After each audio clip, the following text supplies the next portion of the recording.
This channel does not promote any violent, harmful, or illegal activities. All content provided by this channel is meant for an educational purpose only.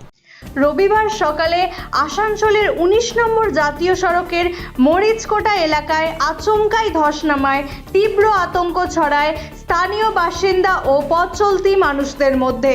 রাস্তার মাঝখানে বড়সড় গর্ত সৃষ্টি হওয়ায় যান চলাচলে বিঘ্ন ঘটে। ঘটনার পরেই ধস কবলিত অংশটি ব্যারিকেড দিয়ে ঘিরে দেয় প্রশাসন। নিরাপত্তার স্বার্থে একটি লেন বন্ধ রাখা হয়েছে। জাতীয় সড়ক কর্তৃপক্ষ দ্রুত মেরামতির কাজ শুরু করেছে। দুর্ঘটনা এড়াতে এলাকায় নজরদারি বাড়ানো হয়েছে। সড়কের মধ্যে ধস কেন হলো তা নিয়ে তদন্ত শুরু করেছে বলে জানানো হয়েছে প্রশাসনের পক্ষ থেকে।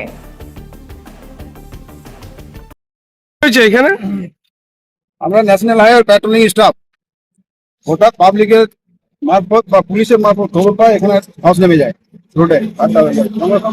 তৎক্ষণাৎ এসে ব্লক দিয়ে জায়গাটা ঘিরে দিয়েছি। আমাদের যখন কর্তৃপক্ষকে জানানো হয়েছে তাড়াতাড়ির মধ্যে এটা কি রাত্রে বেলা হয়েছে কি সকাল? ভোরবেলায় সকাল থেকে। এটা তো অনেক বড় দুর্ঘটনা হতে হতো, আমরা সঙ্গে সঙ্গে এটাকে ইয়ে করেছি। কি নাম হলো আপনার? আমার নাম রঞ্জিত চ্যাটার্জি, আমি ন্যাশনাল প্যাট্রোলিং এর আরপি। এটা কেমনি করে হয়েছে কি মনে হচ্ছে?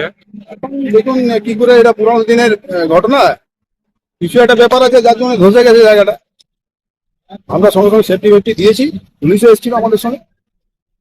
তাড়াতাড়ির মধ্যে কাজ হবে। আজকে আমার দোতলা কর্তৃপক্ষ জেনে গেছে, খুব তাড়াতাড়ির মধ্যে কাজ হবে।